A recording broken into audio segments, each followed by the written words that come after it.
Amén. Sí, gloria a Dios. Amén. Dios les bendiga, hermanos, en esta noche. Vamos a hacer una oración para recibir la palabra de Dios. Amén.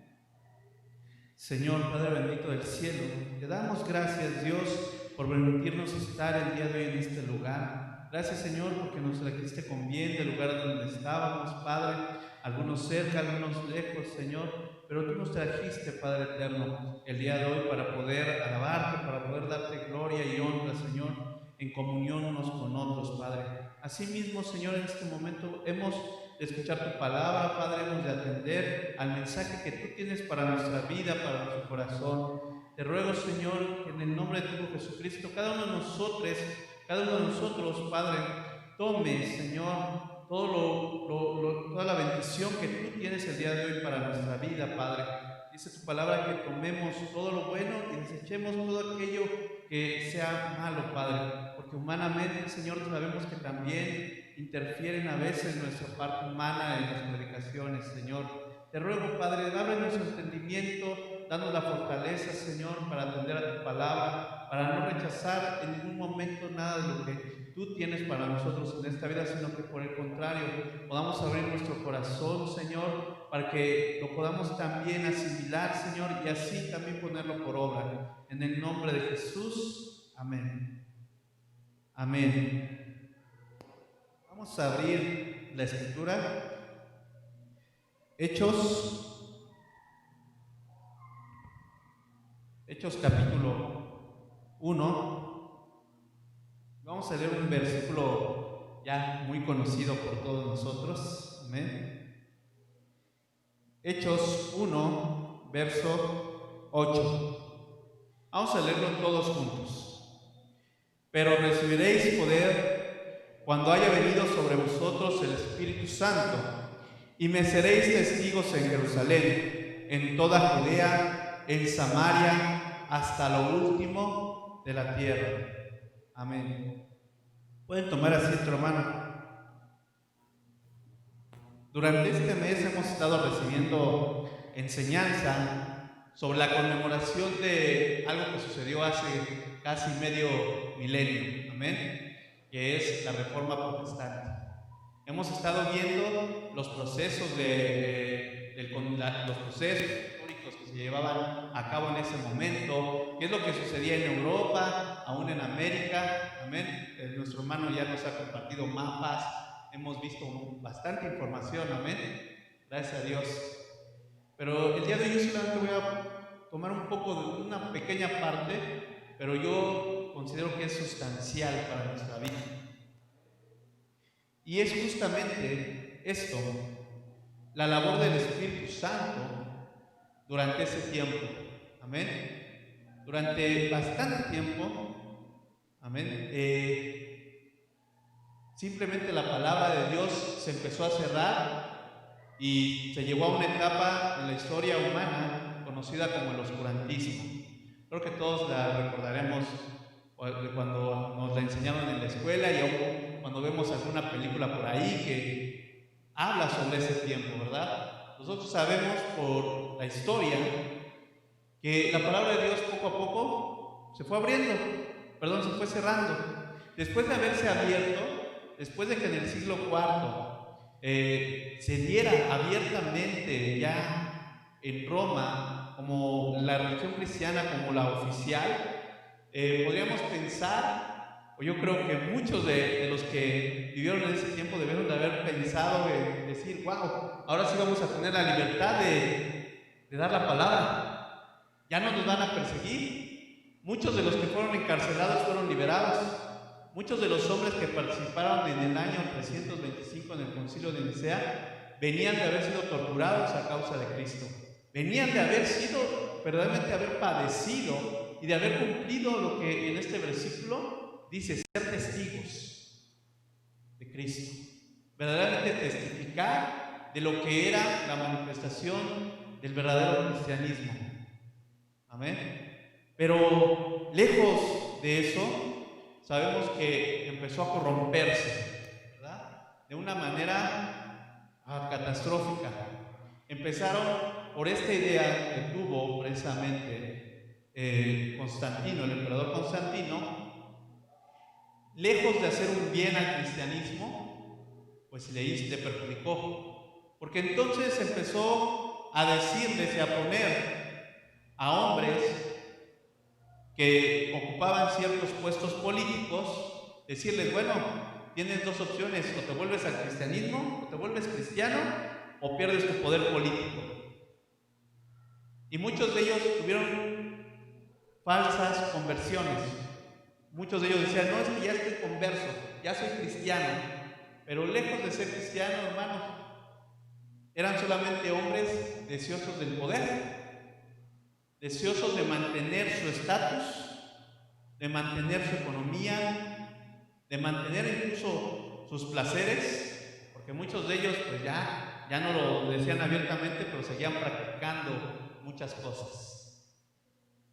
Y a pesar de eso, el siglo IV, hubo hombres que también destacaron entre el siglo IV y el siglo V, hombres que verdaderamente hasta el día de hoy su relevancia es tal para la Reforma Protestante por sus escritos.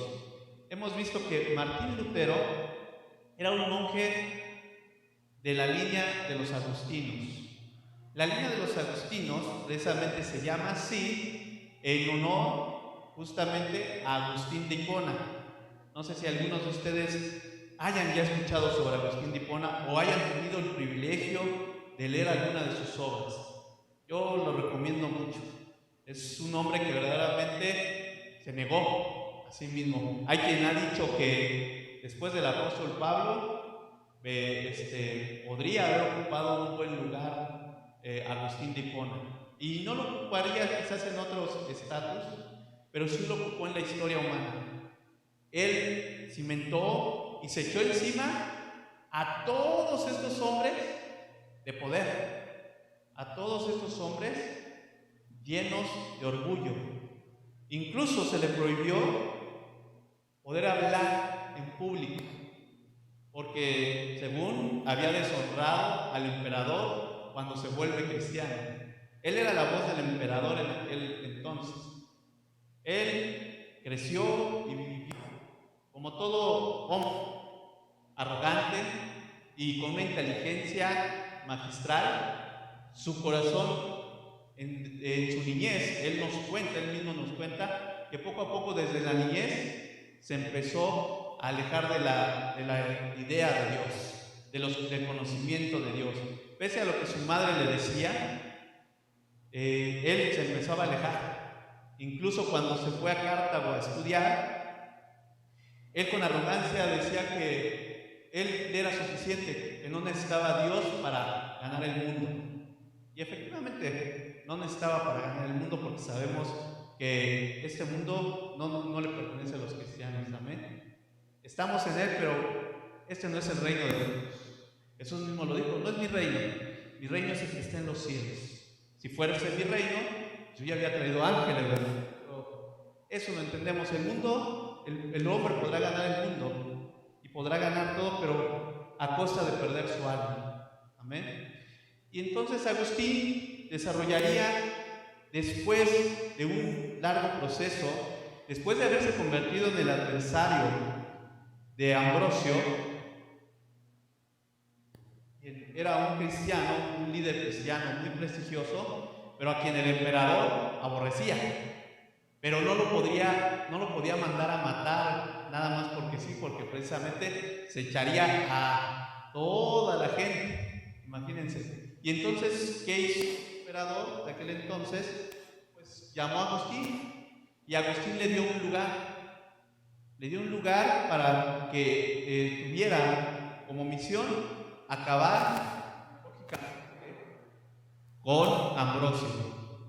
Pero gracias que en esa labor y en esos ataques que desarrollaba con gran astucia Agustín de Hipona, al escuchar a Ambrosio, porque él para Ambrosio iba y escuchaba las homilias, es decir, los sermones. Iba y escuchaba los sermones de Ambrosio. Y él usaba, cuando Ambrosio exaltaba a Dios con algún versículo, Agustín tomaba ese versículo y los extraía de las Escrituras, y en lugar de dejarle el puesto a Dios, colocaba el nombre del emperador. Imagínense precisamente las blasfemias y las herejías a las cuales llegaba Agustín, Aurelio Agustín. Él quería ser un grande filósofo, quería ser reconocido mundialmente, pero se encontraría con algo con lo que no contaba, y es con algo con lo que ningún cristiano cuenta: encontrarse en el camino hacia la arrogancia, encontrarse de frente a Dios. Amén. Él entonces un día se encontraría, después de haber participado de la muerte y del ataque a los congregantes de la iglesia de la cual era el líder Ambrosio, él quedó anonadado, él quedó en shock, y eso lo llevó a recordar el Evangelio y se convierte al cristianismo. Y entonces él desarrollaría todo un sistema, toda una defensa del Evangelio a partir de su conversión, que hasta el día de hoy sigue estudiándose no solo en escuelas bíblicas, sino en el sistema secular, en las universidades. Se sigue hablando de Agustín, se sigue hablando de los conceptos que él daba, pero para la Reforma, fue algo importantísimo, porque Martín Lutero tuvo precisamente el acceso a los estudios, a las obras de Agustín. Y al conocer la interpretación que Agustín había dado a través de sus sermones, a través de sus escritos, porque Agustín le quedó la mayor parte de su vida, se la pasó escribiendo. Muy pocas veces se le notaba hablando, porque estaba prohibido que él hablase en público por haber deshonrado al emperador. Entonces, pues por ahí uno de sus maestros, precisamente Ambrosio, le regaló una pequeña tinta y una pluma, y le dijo: bueno, te mandaron callar, pero no te han mandado a decir que dejes de escribir. Aquí tienes tinta y pluma, escribe para dar la gloria de Dios. Amén. Y eso es lo que hizo. Y a través de esos escritos, a través de esos pasajes, a través de lo que él escribía de sus estudios de la palabra de Dios, Martín Lutero tuvo acceso a esos libros. Recordemos que en el siglo XVI no cualquier persona podía estudiar, solamente los religiosos y los hombres de dinero, de economía. El pueblo llano, es decir, el pueblo que simplemente no tenía dinero, no tenía economía, ellos no, para ellos no existía la educación, ¿no? Pero gracias a Dios, Lutero accede a ese conocimiento. Y posteriormente, como bien se nos enseñó el domingo, después de su viaje a Roma, queda perplejo de ver que la iglesia no era la iglesia de la cual hablaba la Biblia, que la iglesia que él pensaba que era la iglesia, verdaderamente no era la iglesia que reflejaba las Escrituras. Él quedó enfurecido, lleno de celo, un celo santo, amén, por la palabra de Dios.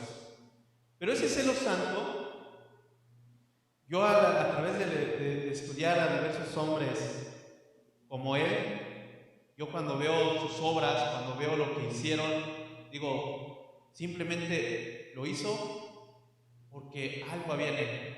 ¿Y qué había en él, hermano? El Espíritu de Dios. Porque yo no me imagino a ningún hombre, a ninguno, poderse enfrentar a todo un sistema político y religioso dominante, y que fácilmente con una orden podía quitarle la vida a cualquiera, y él enfrentarse ante este sistema. Hoy es fácil, ¿no? Hoy es fácil pararnos en cualquier lugar y hablar en contra de cualquier otra religión, de cualquier otro líder, de la iglesia católica. Hoy es muy fácil, cualquiera lo hace. Pero en aquel tiempo, muchos teólogos, aunque sabían de las depravaciones de los líderes de la iglesia, se quedaban callados por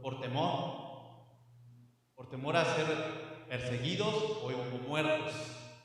Pero Lutero, no.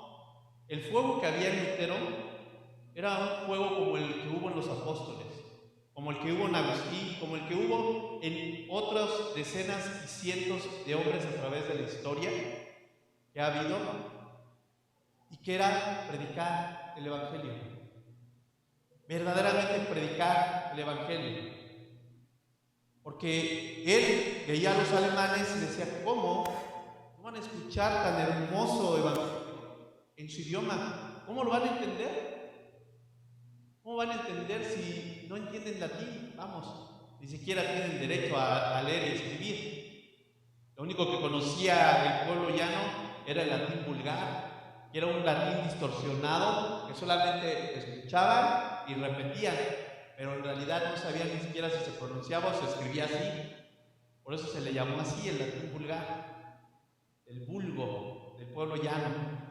Pero Lutero tenía eso en su corazón. Claro, no fue el primero en tener eso en su corazón. Ya se nos ha hablado un poco de los pre-reformadores, hombres como Juan Hus, como John Wycliffe, entre otros más, que también a lo largo entre los 1000, entre el año 1000 y 1500 después de Cristo existieron, ¿no? Hombres que también fueron perseguidos, expulsados. Algunos, Juan Hus fue quemado en hoguera. John Wycliffe se le prohibió precisamente ser enterrado en un cementerio cuando murió, porque se le consideró como hereje, y por ahí hasta grandes escuelas se peleaban, porque cómo le hacían eso a un maestro de la talla de Wycliffe, etc. Pero eso era la consecuencia de haber querido predicar el Evangelio al pueblo, de que la gente conociera lo que hoy ustedes y yo conocemos. Hoy a veces, de una manera absurda, muchos de nosotros, el hombre, ve la Biblia y denostamos la palabra de Dios. Decimos, bueno, luego la leeré. Hoy no tengo tiempo para leer ni un pasaje. ¿Cuántos de esos hombres dieron su vida, hermano? Porque hoy tú y yo pudiéramos disfrutar de esto, de poder leer, de poder abrir las escrituras en nuestro idioma y poder comprender lo que Dios nos quiere decir. A veces no solamente despreciamos la palabra de Dios, y no solamente a veces despreciamos a Dios, sino que despreciamos el sacrificio de todos estos hombres que dieron, que hicieron. Recuerdo muy bien por ahí también al reformador William Tyndale. Me encanta la última petición que le hace a Dios antes de ser quemado. No sé si algunos de ustedes la conozcan. Si la conocen, creo que ya vendrá a su mente. Pero me encantó cuando él es traicionado por uno de sus amigos y es entregado al santo oficio, entre comillas. Él le dice, bueno, di tu última petición. Y él dio una oración a Dios, en la cual él decía, te ruego, Señor, que la traducción que he hecho de las Escrituras al inglés pueda ser esparcida por toda Inglaterra, para que la gente conozca tu palabra. Esa fue su última petición de William Tyndale, antes de ser quemado. Y gracias a Dios, un año después, el rey Enrique rompería con la Iglesia Católica, relaciones, y nacería lo que hoy conocemos como la Iglesia de Inglaterra. Y en donde el rey, pues, le preguntó a los teólogos de aquel entonces, a sus allegados, que revisaran, les pidió revisar la traducción de William Tyndale. Y les dijo, no, pues sí es magnífica, es muy buena, la verdad. Y entonces su orden fue, sale, cópienla y la quiero en toda Inglaterra, que llegue a todos los ingleses. Para mí es maravillosa esa historia. William Tyndale no lo pudo ver, y como otros hombres de fe, como dice Hebreos capítulo 11, no lo pudo ver en vida. Como aquellos hombres de fe, lo que esperaban, dice que lo que esperaban no lo pudieron ver en vida, sino que lo recibimos nosotros. Pero esta obra también de William Tyndale en su traducción, pues podríamos decir que los ingleses y nosotros, pues también aplicaría algo similar. Él no lo pudo ver, él no pudo contemplar ni gozarse de que toda Inglaterra tuviese las escrituras y que nacieran en Inglaterra muchos hombres de Dios que pelearían una buena batalla con su traducción de él, y que incluso después harían anotaciones y la mejorarían. Él no lo pudo ver, pero los ingleses sí, nosotros también. Los estadounidenses disfrutan de los textos en inglés. Muy bien, amén. Por eso cuando yo leo este texto y pienso en este tiempo de la Reforma, pero recibiréis poder cuando haya venido sobre vosotros el Espíritu Santo. No me imagino que haya un hombre que pueda negar que los reformadores recibieron este poder de Dios. Porque solamente por el poder de Dios pudieron hacer todo lo que pudieron hacer.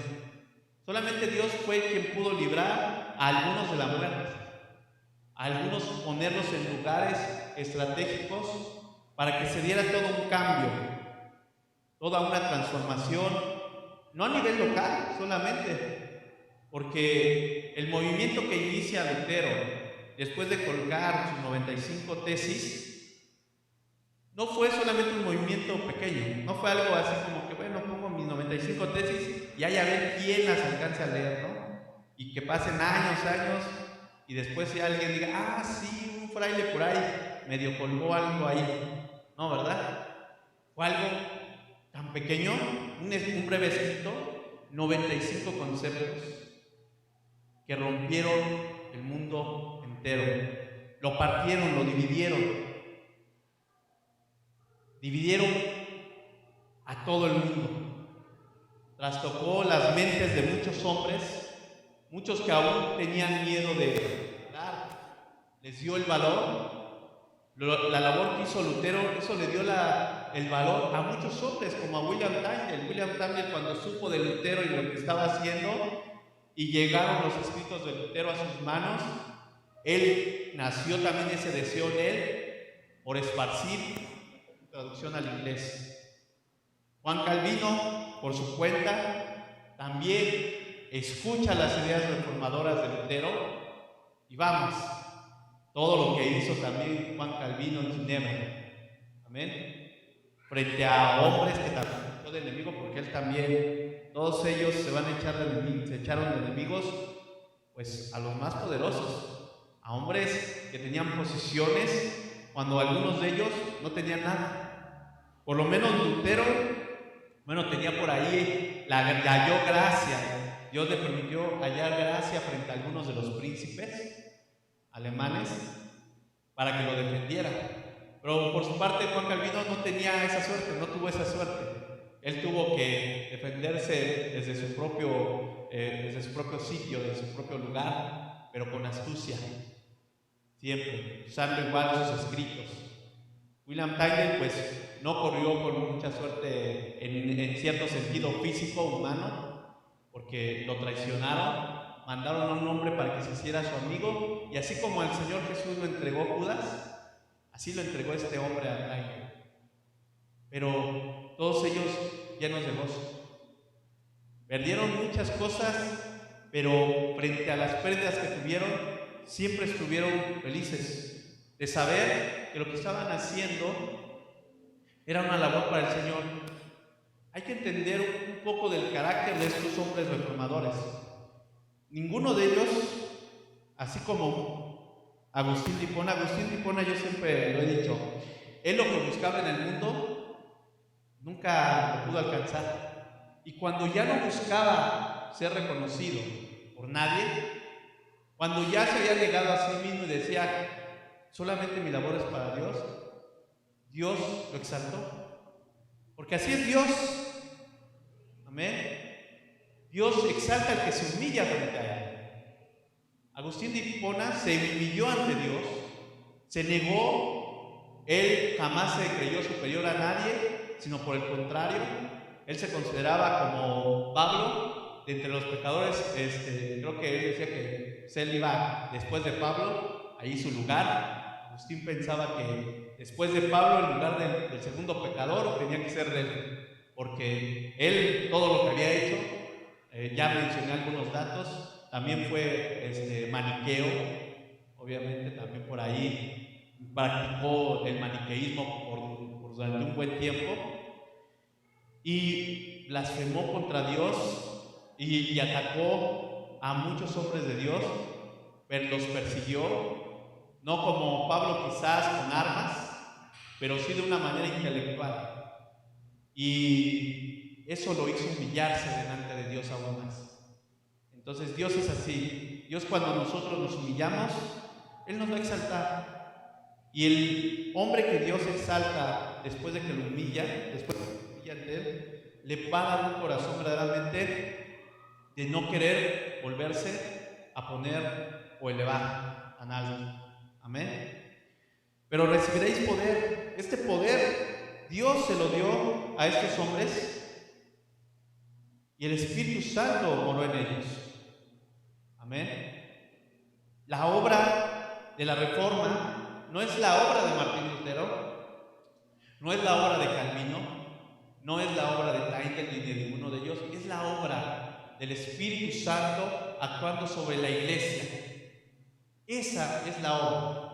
La obra no es del hombre, no es de que pensemos en que ellos tenían un grande IQ y que por eso pudieron hacer todo lo que hicieron, por el gran IQ que tenían, no, sino más bien por la sensibilidad que Dios puso en sus corazones de cada uno de ellos. Vamos a abrir Primera de Corintios, vamos rápidamente. Primera de Corintios, capítulo 9, porque este versículo que vamos a leer es un versículo que yo estoy muy seguro de que es algo que les pasó a ellos. El Espíritu Santo es lo que provoca en los hijos de Dios. Capítulo 9, versículo 16. Vamos a leerlo todos juntos. Pues si anuncio el Evangelio, no tengo por qué gloriarme, porque me es impuesta necesidad, y ay de mí si no anunciara el Evangelio.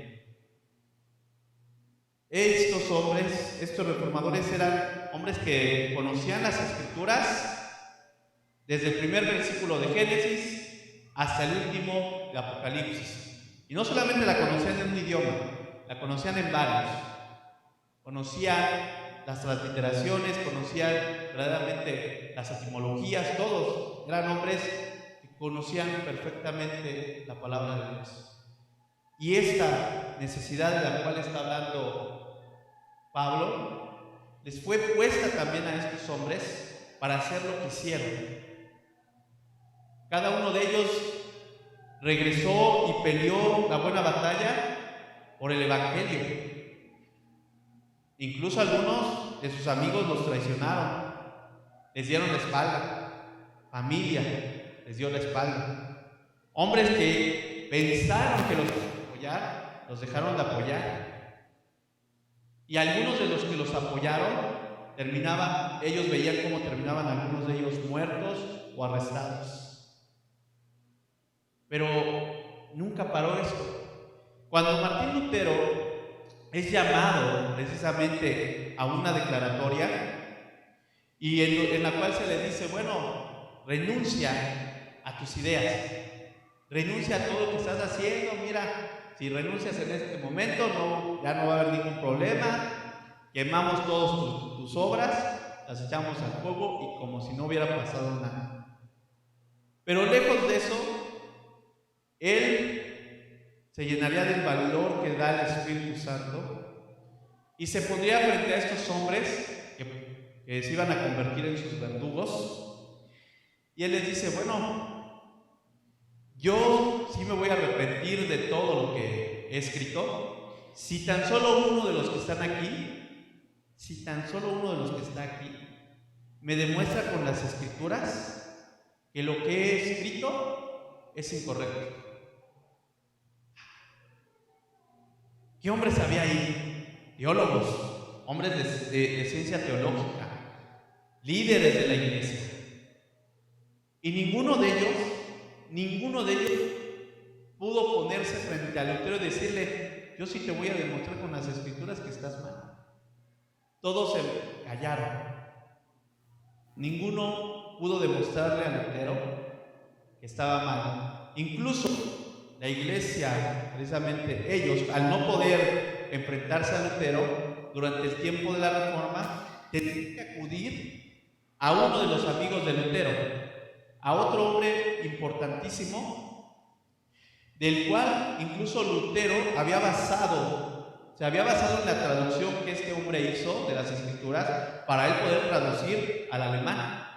No crean que Lutero nada más agarró del original y lo trasladó, no. Usó la traducción de un hombre llamado Erasmo de Rotterdam, un humanista, un filósofo del siglo XVI, conocidísimo, y que era amigo de Lutero, pero que también era amigo de la Iglesia Católica. Y entonces en algún momento la Iglesia Católica, el papado, pues le tiene que decir a Erasmo: bueno, decídete. Y por su parte Lutero también le dijo a Erasmo: decídete, no puedes estar con los dos, decídete, ¿a quién vas a apoyar? Y yo he leído algunos escritos de Lutero en cuanto a algunos debates que él ha tenido, y en History Channel escuchaba en algún momento, y coincido con lo que mencionaban ellos. Lutero, cuando le ponían un oponente, él cuando debatía con alguien decía: lo acababa. Literalmente no le tenía ninguna misericordia intelectualmente. ¿No? Él los acababa con versículos y les demostraba con las escrituras, y ningún oponente que le había puesto había podido debatir o mantener un debate verdaderamente con Lutero. Pero Erasmo era otra cosa. Erasmo era todo un intelectual al que respetaba muchísimo Martín Lutero. Incluso, como lo dije, al ser su amigo lo apreciaba. Verdaderamente había un amor por él como amigo. Y entonces la iglesia le dice a Erasmo: pues decide. Y Erasmo decide apoyar a la Iglesia Católica, al papado, y escribe algo que se convertiría en algo llamado la doctrina del libre albedrío, para atacar a Lutero, que era una idea muy diferente a la del siglo IV, las conceptualizaciones del siglo IV.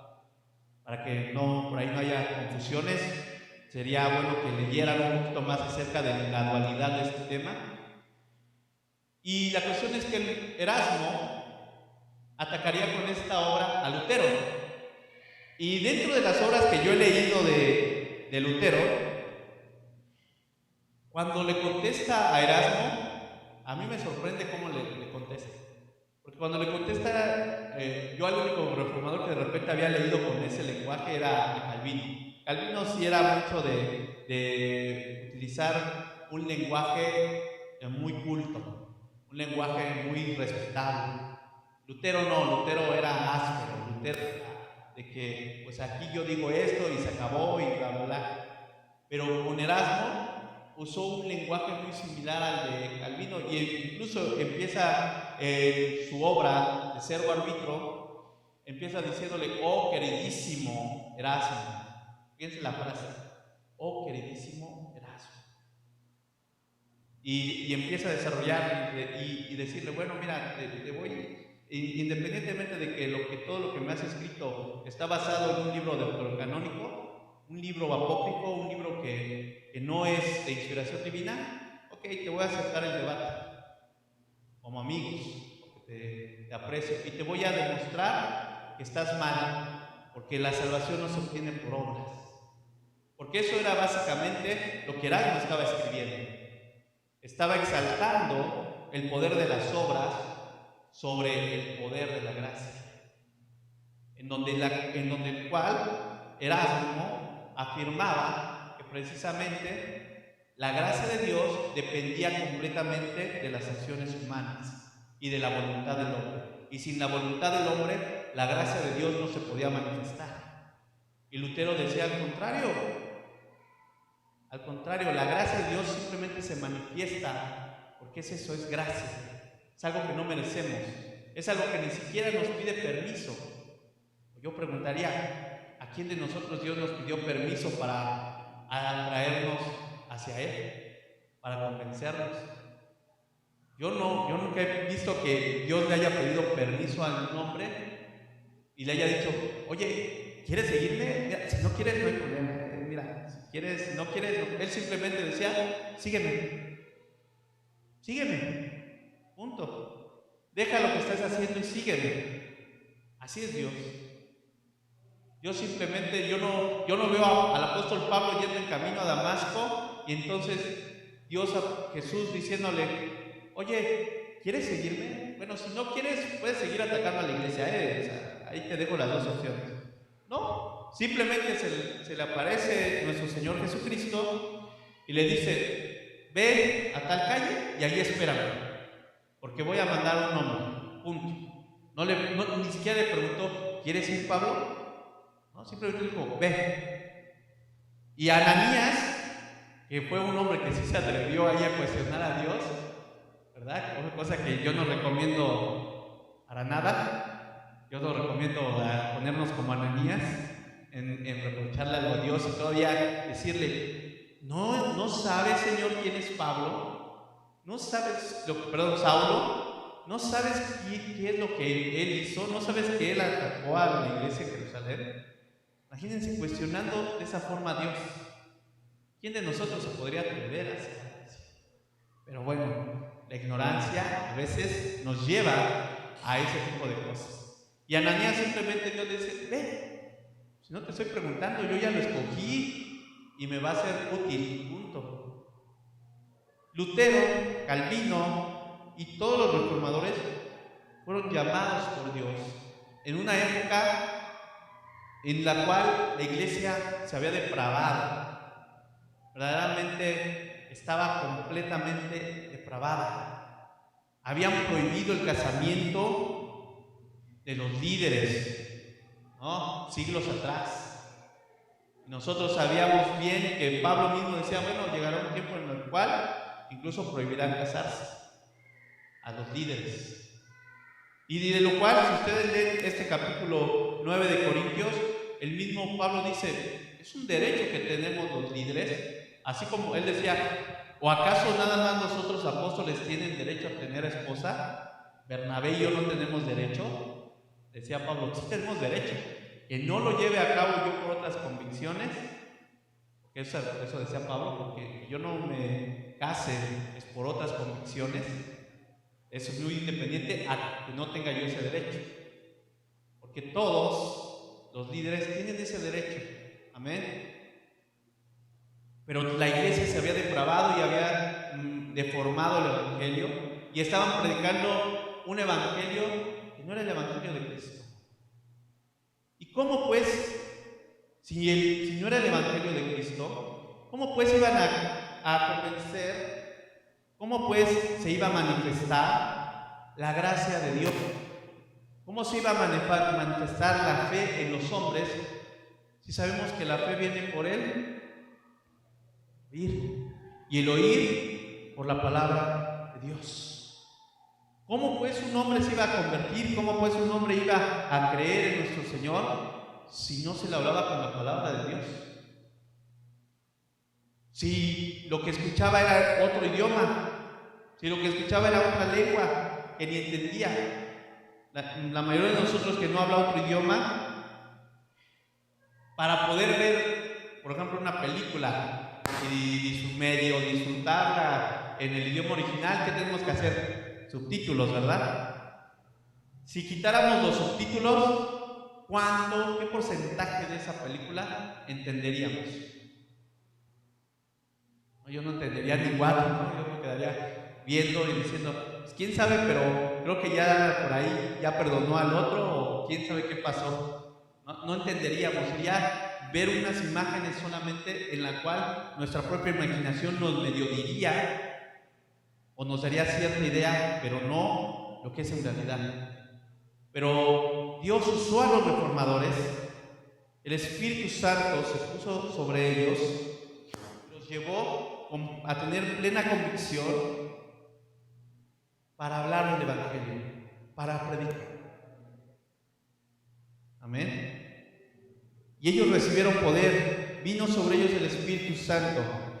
Y verdaderamente, ¿quién de nosotros se podría atrever a decir que ninguno de ellos fue testigo de Jesucristo? Ninguno, ¿verdad? Martín Lutero fue testigo de Jesucristo. Padeció la persecución. Tuvo el privilegio de padecer por Cristo. Cada uno de ellos tuvo el privilegio que algunas de las veces nosotros no tenemos. A veces por la comodidad o porque dejamos de hacer algo para el Señor, pero ellos no dejaban de trabajar para el Señor. Juan Calvino fue corrido incluso de Ginebra. Lo corrieron, lo expulsaron. En algún momento de la historia de Juan Calvino está una escena en donde un hombre le pone la espada porque quería participar de la cena del Señor, y él dijo: no, esto es solamente para los santos, es para los hijos de Dios, no es para los paganos, a menos de que te conviertas. Bueno, no lo mató, pero pues imagínense quién de nosotros recordará. Dios, bueno, a quienes nos ha pasado, a quienes nos han puesto un arma en la cabeza, qué bonito se siente, ¿verdad? Qué bonito se siente. Yo recuerdo en alguna ocasión que venía aquí por la iglesia de Montes, me iba a cruzar la avenida y nada más sentí atrás que alguien corría, volteo y ¡pum!, me la pusieron aquí, ¿no? Y yo dije: santo Dios. Y ya me dijeron: dame tu celular. Audífonos también, ¿qué más quiere? Y no me quitó la cartera, quién sabe por qué. No me quitó ni siquiera me quitó la mochila, nada más me quitó el celular. Y eso que eran como 4 tipos, porque llegaron hasta en un coche. Pero yo quedé, en serio, temblando de que me la pusieron así. Ya estaba yo así, y en lo que caminé a mi casa, porque también pues la comí en lo que pasaba, yo ya estaba un poquito asustado. No se siente bonito, ¿verdad? Ellos los persiguieron. Ellos tuvieron que esconderse. Algunos de ellos que incluso eran amigos de nobles, y que algunos de ellos también participaron de la nobleza, como William Tyndale, él se codeaba con nobles. Él sí, a diferencia de Lutero o de Calvino, William Tyndale sí se codeaba y tenía amigos nobles. Y él era conocido como un maestro también de las escrituras.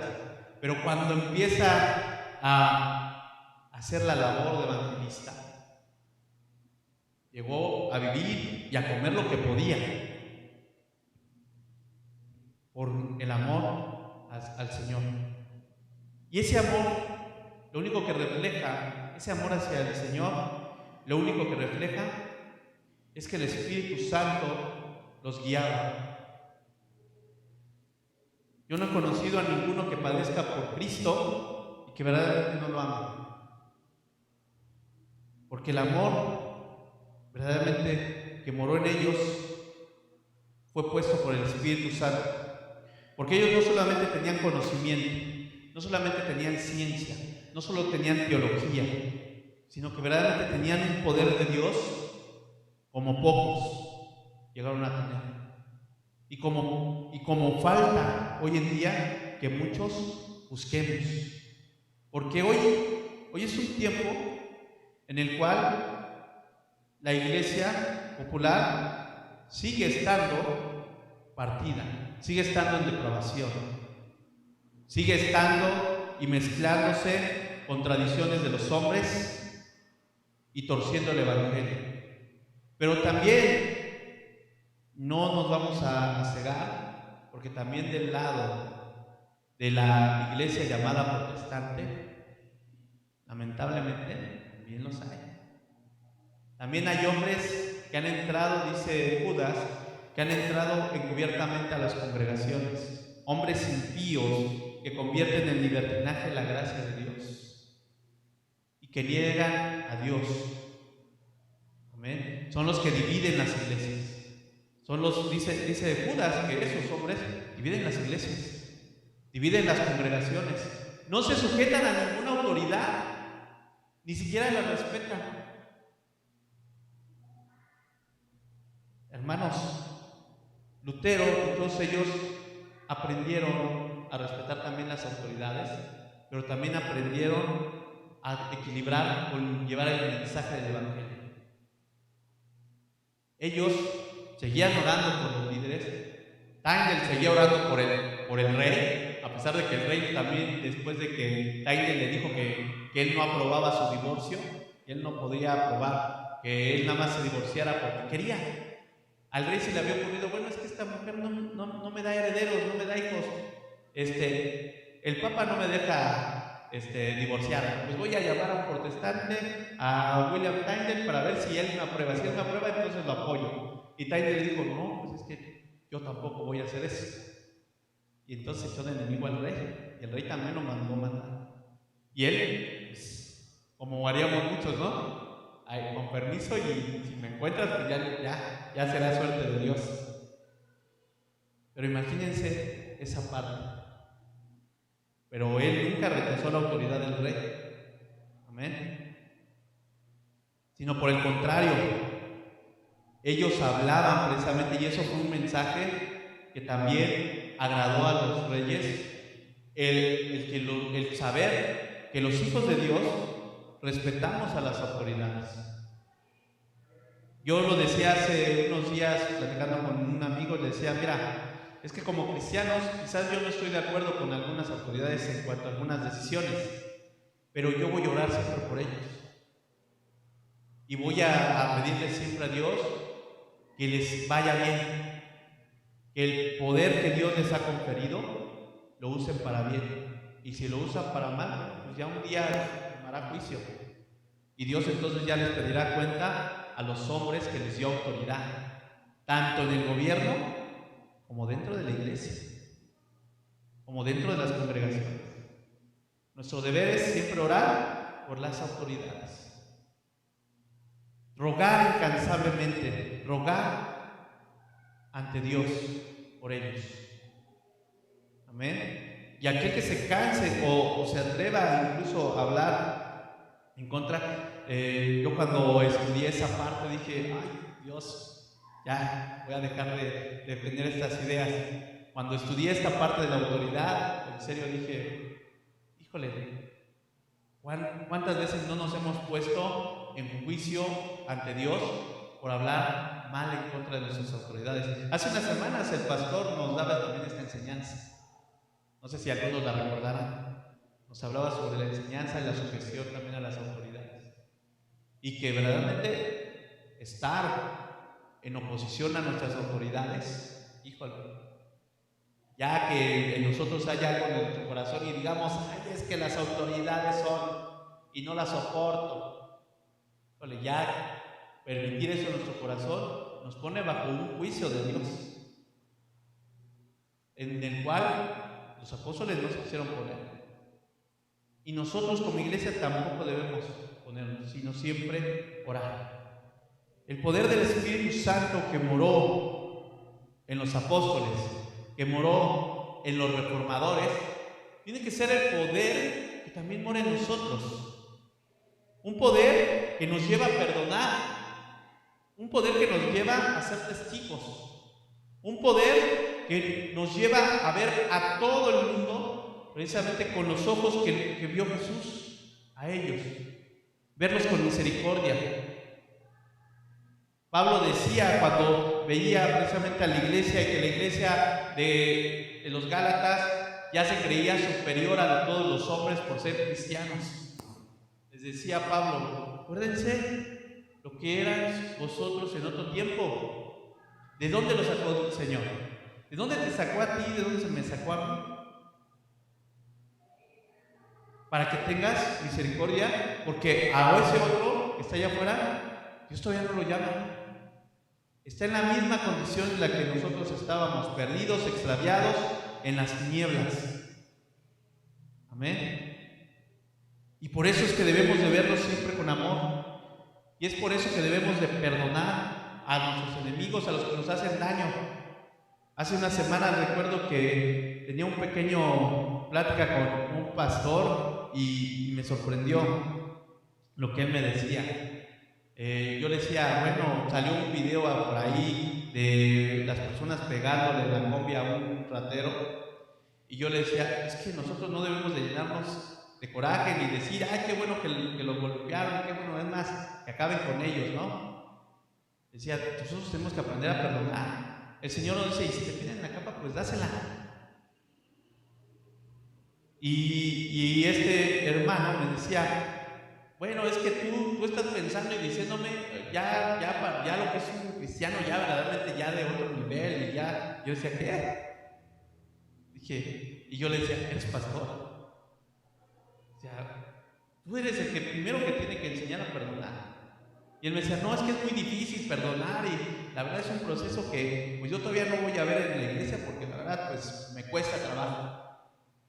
Decía, sí, y ojalá deje de costarle trabajo, porque nosotros debemos aprender a perdonar. No saben, hermanos, la satisfacción tan grande que hay cuando nosotros perdonamos a quien nos ofende.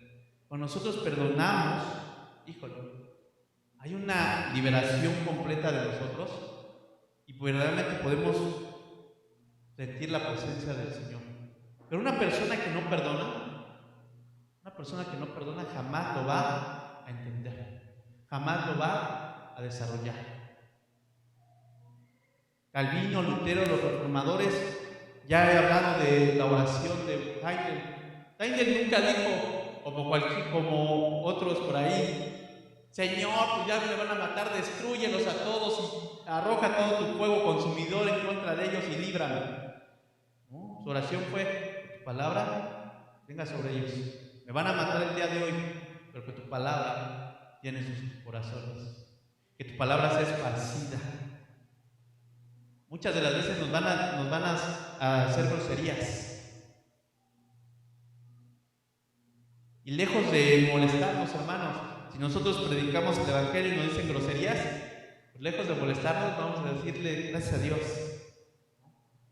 bendiciones para ti que me estás diciendo esto, porque el día de mañana no sabemos si nos lo vamos a encontrar en una iglesia. Yo ofendí a muchos siervos, y recuerdo a uno que me fui a San Luis y allá me lo encontré, ya cuando ya Dios me había llamado, y me dio una pena cuando me vio, pero yo más me quedaba viendo, porque medio se acordaba de mí, que yo le había dicho unas cuantas palabras, ¿no? Ahí altisonantes. Me decía, ¿eres tú, verdad? Yo le dije, sí. Me decía, a ver, hermano, ya también Dios me alcanzó, gracias a Dios.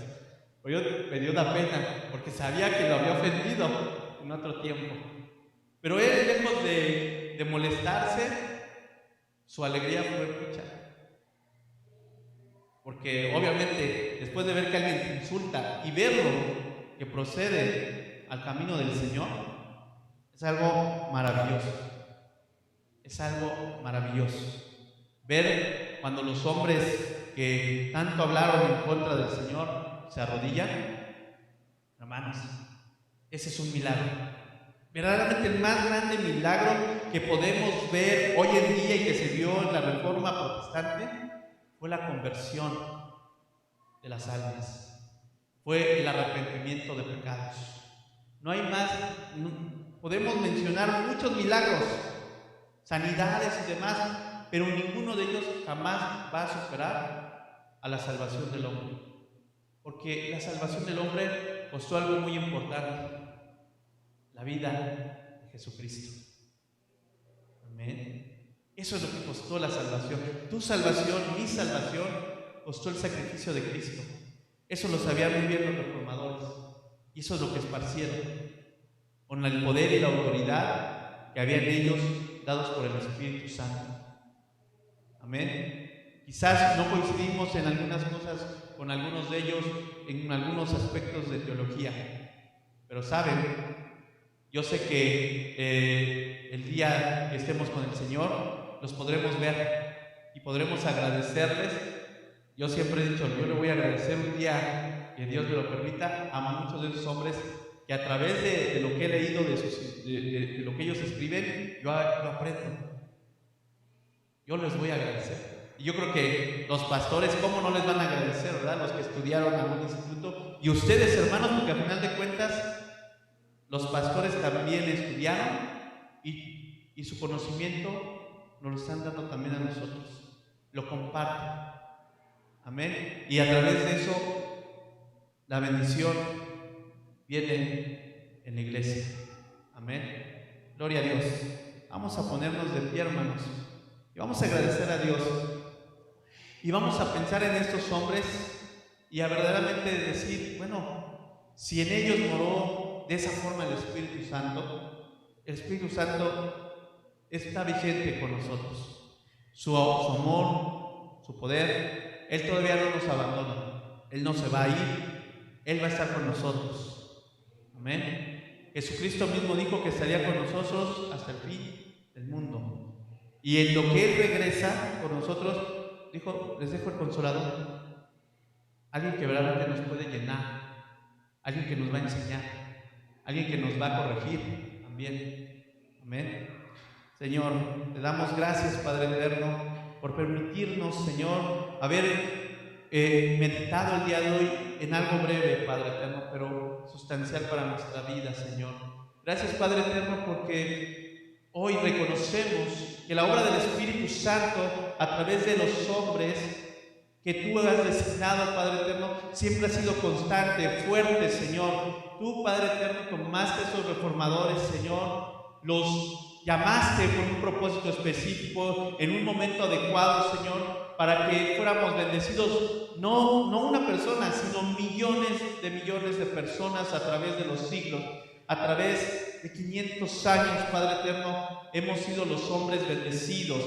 Muchos hombres se han salvado, muchos hombres han procedido al arrepentimiento, muchos hombres han abandonado el pecado y se han entregado a ti, Padre eterno, por la obra también que tú pusiste en el corazón de estos hombres, que con lágrimas, con esfuerzos, Padre, con sufrimientos, Señor, cimentaron, Padre eterno, esto que hoy conocemos como las traducciones de la Biblia, Padre. Gracias te doy, Señor, por la vida de cada uno de esos hombres. Gracias te doy, Padre eterno, por la vida de cada uno de mis hermanos, Señor, que el día de hoy, Padre, reconocemos, Señor, que necesitamos tu Espíritu Santo, que necesitamos esta fortaleza que hubo en ellos, Padre, y que habitó en otros hombres, Padre, para que también nos la des a nosotros, Señor, para ser unos buenos hijos tuyos, Señor, unos hijos, Padre eterno, que cumplan ante ti, que se arrepientan todos los días de sus pecados, de sus maldades, Señor, unos hijos tuyos que seamos guiados por tu Espíritu Santo, que podamos